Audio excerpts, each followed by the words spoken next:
Hi welcome to మన Rayalaseema review channel. Bigg Boss season 8లో 17వ రోజు అంతకు ముందు రోజు జరిగిన బెలూన్ టాస్క్ల గురించి ఆర్గ్యుమెంట్ కంటిన్యూ అయింది.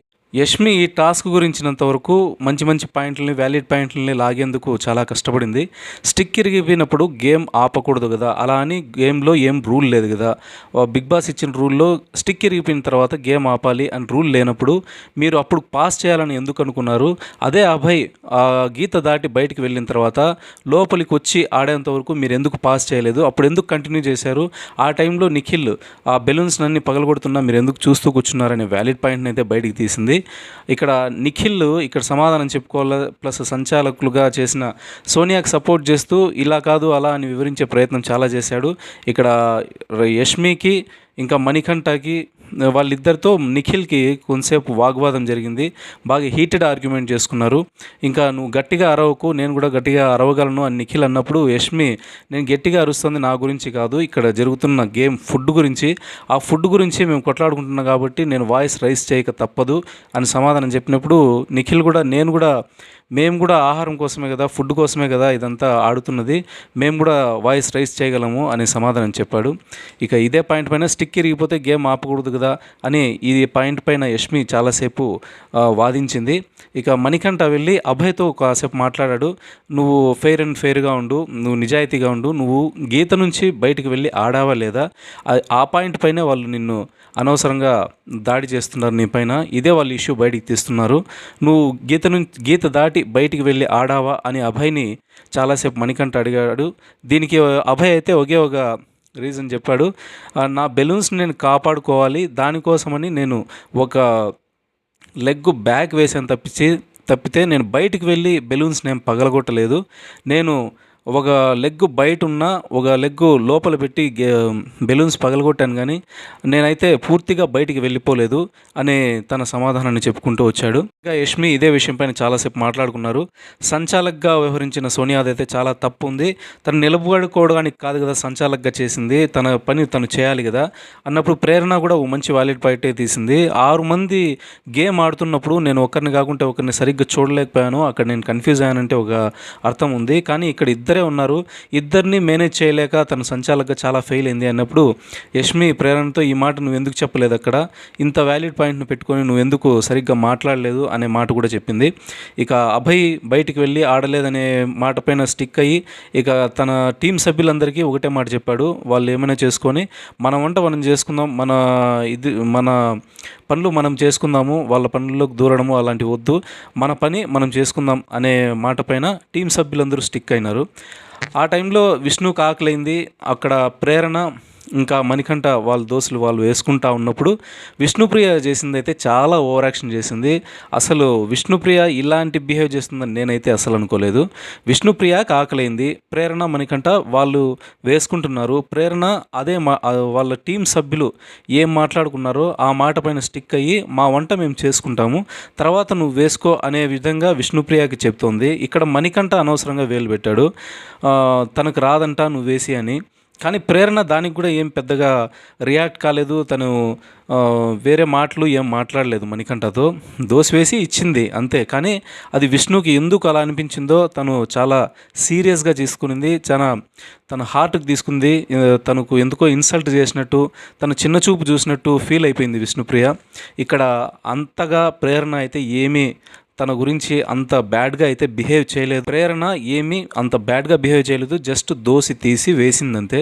ఇక్కడ మణికంఠ ఇక్కడ ఓవర్ చేశాడు, విష్ణు అలిగింది ఏడుస్తుంది, కానీ మణికంఠ కొంచెము ముందడుగు వేసి తను ప్రేరణ చాలా తప్పు చేసింది అనే ఇంటెన్స్ ఇప్పుడు గ్రూప్లో ఉండే సభ్యులకి కానీ అక్కడ హౌస్లో ఉండే సభ్యులకు కానీ తను ఆ ఇంటెన్స్ తీసుకొని వచ్చే విధంగా ప్రవర్తించాడు.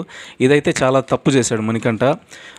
విష్ణు చాలాసేపు ఏడ్చింది, కారణం కూడా ఇదే చెప్పుకుంటూ వచ్చింది, అలా చేతులు ఇలా ఊపింది అలా ఊపింది అని. కానీ ఇదైతే ఎంత మాత్రము ప్రేరణ అలా చేయలేదు, ఇందులో ఖచ్చితంగా పూర్తిగా విష్ణుదే తప్పు, విష్ణుతో పాటు ఇక్కడ మణికంఠ అది కూడా తప్పు. దాని తర్వాత ప్రేరణ అభయ్తో కూడా చెప్పుకొచ్చింది, నేనేమంత బ్యాడ్గా బిహేవ్ చేయలేదు. తనను నేను అరవను కూడా అరవలేదు. జస్ట్ మా భోజనం మా వంట మేము చేసుకుంటాము, తర్వాత మీరు చేసుకోండి అని చెప్పడం తప్పించి దానికి మించి ఆమె అయితే వేరే ఏం మాట్లాడలేదనే విషయాన్ని అభయ్తో కూడా మాట్లాడింది.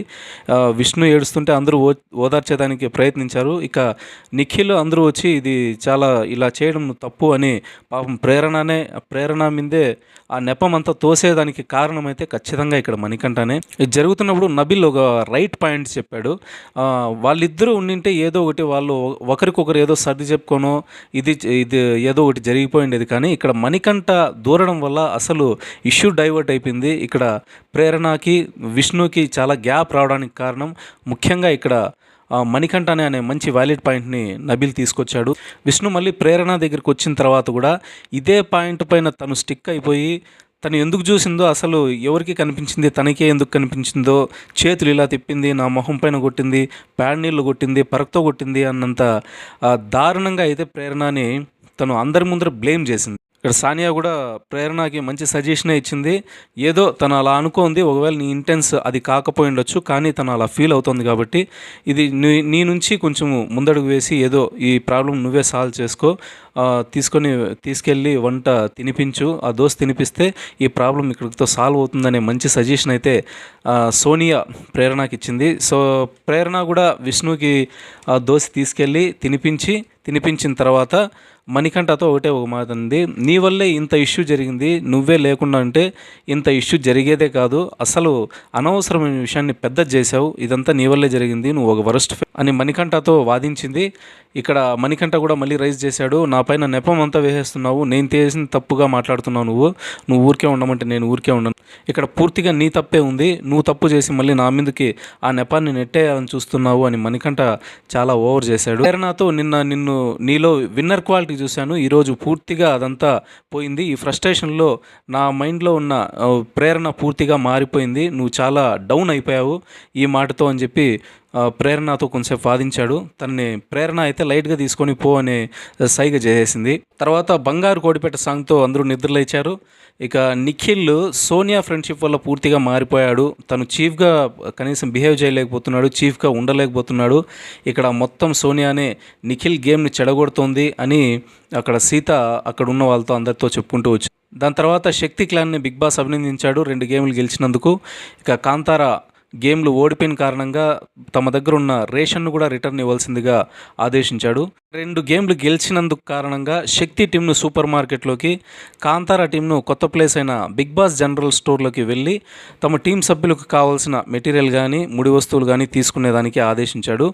ఇందులో మొదటి బజర్ మోగినప్పుడు శక్తి టీం లోపలికి వెళ్ళి సూపర్ మార్కెట్లో, ఇక సెకండ్ బజర్ మోగినప్పుడు కాంతారా టీం నుంచి జనరల్ స్టోర్లోకి వెళ్ళి తమకు కావాల్సిన సరుకులు తీసుకోవాలి. 3వ బజర్ మోగిన తర్వాత షాపింగ్ క్లోజ్ చేసుకోవాలి అన్నప్పుడు ఇద్దరు తమకు కావాల్సిన వీలైనన్ని వాళ్ళకు ఎంత వీలవుతుందో అంతవరకు వాళ్ళ సరుకులు అయితే తీసుకున్నారు.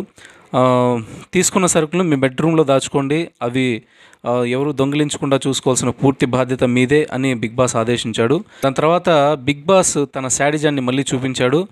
వంట చేసుకునేదానికి కూడా లిమిట్ టైం ఇచ్చాడు. ఇక్కడ బిగ్ బాస్ 8లో బెల్ కొట్టినప్పుడు మాత్రమే కిచెన్ రూమ్ అందుబాటులో ఉంటుంది. బెల్ మీరు గంట మోగించిన తర్వాత ఆ టైం క్లాస్ ఆగిపోతుంది, అలాగే అక్కడ గ్యాస్ ఆగిపోతుంది అనే రూల్ పెట్టాడు. ఇచ్చింది ఈ వారం అంతా కలిసి 14 గంటలు మాత్రమే మీరు వంట చేసుకోవాలి. ఇక్కడ కూరగాయలు కోసే టైం కూడా ఆ 14 గంటల్లో కలుపుతాము. ఆ 14 గంటల్లోనే కూరగాయలు కానీ ఇంకొకటి కానీ మీరు రెడీ చేసుకునేది కానీ ఆ టైంలోనే ఉంటుంది అని బిగ్ షాక్ ఇచ్చాడు బిగ్ బాస్. తర్వాత గేమ్ అయితే ప్రభావతి కోడి వచ్చింది. కోడి వస్తూ గేమ్ గురించి వివరించింది. కోడి చెప్పిన గేమ్ వివరాల ప్రకారం అయితే కోడిగుడ్లను సాధించాలి, కోడిగుడ్లను ఎవరు ఎక్కువ సాధిస్తే వాళ్ళకి ప్రత్యేక బహుమతులు కానీ ప్రత్యేక సదుపాయాలు కానీ కలిగిస్తానని ఆ కోడి ప్రభావతి చెప్పడంతో గేమ్ అయితే స్టార్ట్ అయింది. ఈ బజార్ మోగిన వెంటనే ఒకరికొకరు ముష్టి యుద్ధానికి దిగారు. ఒకరొకరు కొట్టుకోవడము, లాక్ చేసుకోవడము, లాక్కోవడము, షర్ట్లు అది ఇది చాలా రచ్చరచ్చ చేసుకున్నారు. ఇక్కడ ఒక్కరని కాదు, అందరూ బాగా ఆడారు. వాళ్ళ శక్తి మేర వాళ్ళకి ఎంత శక్తి ఉందో, వాళ్ళకి ఎంత శక్తి సామర్థ్యాలు ఉన్నాయో ఆ కోడిగుడ్లను సాధించడం కానీ, అది దాచుకోవడం కానీ, అది తెచ్చుకోవడం కానీ, ఆ బుట్టలో వేసుకోవడం కానీ, ఆ బుట్టలో ఉన్న వాటిని సేవ్ చేసుకోవడం కానీ, దాన్ని కాపాడుకోవడం కోసం కానీ ప్రతి ఒక్కరూ చాలా చాలా చాలా బాగా ఆడారు. తర్వాత సెకండ్ గేమ్ మోగిన తర్వాత ఆదిత్యకి పృథ్వీకి చాలా ఫైట్ జరిగింది. ఆదిత్యని పృథ్వీ అయితే లెక్క చేయకుండా ఎలాగంటే అలా విసిరికొట్టడము, లాగడము, అది ఇది చేసుకున్నాడు. నబీల్కి విష్ణుప్రియకి మధ్య వార్ జరిగింది. కొంతసేపు వాళ్ళిద్దరూ అక్కడ ఒకరినొకరు తోసుకోవడము, గుడ్లను పట్టుకోవడము ఇవన్నీ చేశారు. మణికంఠ అయితే గుడ్లను పట్టుకోవడంలో పెట్టిన శ్రద్ధ అయితే దాన్ని కాపాడుకోవడంలో పెట్టుకోలేదు. పట్టిన కోడిగుడ్లన్నింటినీ తీసుకొని పరిగెత్తే లోపల నిఖిల్ ఒక తోపు దూసి అన్నిటిని పడేశాడు. ప్లస్ మణికంఠ కూడా స్పృహ లేకుండా పడిపోయాడు, లేదంటే దొబ్బేశారు. ఇంకా నా కోడిగుడ్లన్నీ పడిపోయాయని ఇంటెన్స్తో పడిపోయాడు తెలియదు, కానీ మొత్తానికి పడిపోయాడు. అక్కడున్న మిగతా వాళ్ళు కూడా గేమ్ ఆడుతూ మణికంఠకి ఏమైంది అనే ఆలోచనతో గేమ్ పాస్ చేయమని బిగ్ బాస్ని కోరడం జరిగింది. దాని తర్వాత బిగ్ బాస్ కూడా పాస్ ఇచ్చాడు. పాస్ ఇచ్చిన తర్వాత మణికంఠను మెడికల్ రూమ్లోకి రమ్మన్నాడు. ఇక్కడ నబీల్ విష్ణుకి మధ్య కాసేపు వాగ్వాదం జరిగింది. నన్ను పర్సనల్గా టచ్ చేస్తున్నావు, అక్కడ చేతులు వేస్తున్నావు అని. అంత నీకు పర్సనల్గా టచ్ చేస్తున్నాను అనుకున్నప్పుడు నువ్వు అక్కడికి రావద్దు, ప్లస్ అటువంటి ప్లేస్లో నువ్వు కోడిగుడ్లను దాచుకోవద్దు అనే మాట నబీల్ విష్ణుప్రియని అన్న. ఇక పృథ్వీ అయితే ఆడమ్మగా తేడా లేకుండా ఒక్కొక్కరిని విసిరి పారేశాడు. పృథ్వీని ఆపడానికి నబీల్, అభయ్, ఆదిత్య ముగ్గురు ట్రై చేసినారు. మధ్యలో యష్మి కూడా ట్రై చేసింది. దీంతో ఇంకా రెచ్చిపోయిన పృథ్వీ ఆదిత్య మెడ పట్టుకొని ఓ పక్కకు విసిరేశాడు. దీంతో నా నెక్ ప్రెస్ చేసి తిప్పేశారు అని, ఇది కరెక్ట్ కాదని ఆదిత్య చాలాసేపు పృథ్వీతో వాదించాడు. అయినా సరే పృథ్వీ అయితే వెనక్కి తగ్గలేదు. పృథ్వీని కమాన్ అని ఇంకా రెచ్చగొట్టింది సోనియా. తర్వాత కూడా అభయ్ టీం దాచుకుంటే గుడ్లను లాగేందుకు ట్రై చేసినాడు పృథ్వీ. దీంతో ఇది చాలా తప్పు అంటూ ఆదిత్య ముందుకు వెళ్ళాడు. వెంటనే వీడని బూతులు కూడా అందుకున్నాడు పృథ్వీ. వార్నింగ్ ఇస్తున్నా అలా అనొద్దు అంటూ ఆదిత్య అన్నా కూడా వార్నింగా బొక్క అని ఎఫ్వర్డ్లతో బూతులు కూడా తిట్టేశాడు పృథ్వీ. మొన్న శనివారం ఎపిసోడ్లోనే నాగార్జున పృథ్వీకి దీనిపై వార్నింగ్ ఇచ్చినా సరే ఎఫ్ పదాలు ఎక్కువ వస్తున్నాయి చూసుకో అని. కానీ పృథ్వీ ఆవేశంలో అవేమీ గుర్తుపెట్టుకోలేదు. ఎలా పడితే అలా మాట్లాడాడు, ఎలా పడితే అలా బిహేవ్ చేశాడు, ఎలా పడితే అలా ఆవేశంగా తన గేమ్ అయితే ఆడాడు అని నాకు అనిపించింది. దాని తర్వాత మెడికల్ రౌండ్లో నుంచి మణికంఠ వచ్చిన తర్వాత అభయ్ ఒకటే మాట అన్నాడు, ఇంత ఇదిగా ఉండి నువ్వు గేమ్ ఆడొద్దు, నువ్వు గేమ్ నుంచి పక్కనుండు, పర్లేదు మేము ఆడతామంటే మీరెవరు చెప్పడానికి, నేను ఖచ్చితంగా గేమ్ ఆడతాను అని మణికంఠ వాదించాడు. దీనికి అభయ్ ఒప్పుకోకపోయినప్పుడు చాలాసేపు ఏడ్చుకుంటూ లోపలికి వెళ్ళిపోయాడు. కెమెరాలకు నేను కనిపించేలాగా నేను ఏడవను, నేను కెమెరాల వైపు తిరగను అని అభయ్ ఇలా తిరగమన్నా తిరగకుండా అటువైపే తిరిగి ఏడుస్తూ ఉన్నాడు. నేనైతే నాకు గేమ్ చాలా ఇంపార్టెంటు, నేను గేమ్ ఆడాలి ఖచ్చితంగా అని మణికంఠ అభయ్తో అన్నాడు. కానీ అభయ్ ఒకటే మాట అన్నాడు, నువ్వు గేమ్ ఆడాలరా, కానీ గేమ్ వల్ల మన శరీరానికి దెబ్బలు తగిలించుకునేంత పరిస్థితి రాకూడదు. ఇది లాస్ట్ గేమ్ ఏం కాదు కదా, ఇంకా గేమ్స్ ఉన్నాయి ఆడొచ్చు అన్నప్పుడు, లేదు ఈ షో నాకు చాలా ఇంపార్టెంటు, ఈ షోలో గెలిచి తన ఫ్యామిలీని సాధించుకోవాలి అనే ఇంటెన్స్తో మాట్లాడాడు. తర్వాత బిగ్ బాస్ పెద్ద బాస్కెట్లను 2 పంపించాడు. ఈ బాస్కెట్లలో మీ కోడిగుడ్లు ఎన్ని సాధించారో ఒక్కొక్క బాస్కెట్లో వేయండి అని. తర్వాత శక్తి క్లాన్ 66 కోడిగుడ్లు, కాంతార క్లాన్ కేవలం 34 కోడిగుడ్లు మాత్రమే సంపాదించారు. తక్కువ గుడ్లు సంపాదించిండే కారణంగా కాంతార టీం నుంచి ఒకరు తప్పుకోవాలి. ఆ తప్పుకోవడం కూడా శక్తి క్లాన్లో మీరు డిసైడ్ చేసి, శక్తి క్లాన్ వాళ్ళు డిసైడ్ చేసి కాంతార క్లాన్ నుంచి ఒకరిని తీసేయాలి అనే రూల్ ఇచ్చాడు.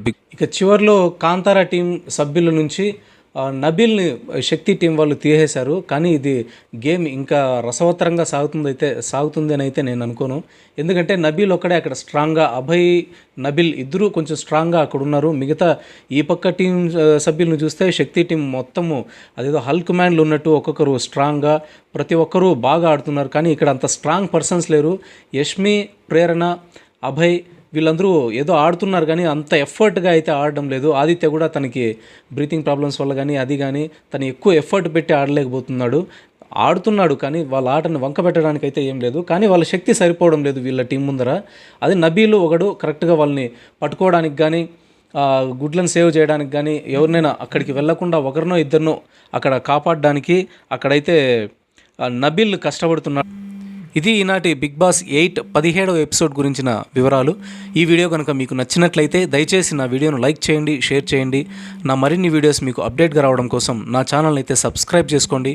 థ్యాంక్ యూ ఫర్ వాచింగ్ మన రాయలసీమ రివ్యూ ఛానల్.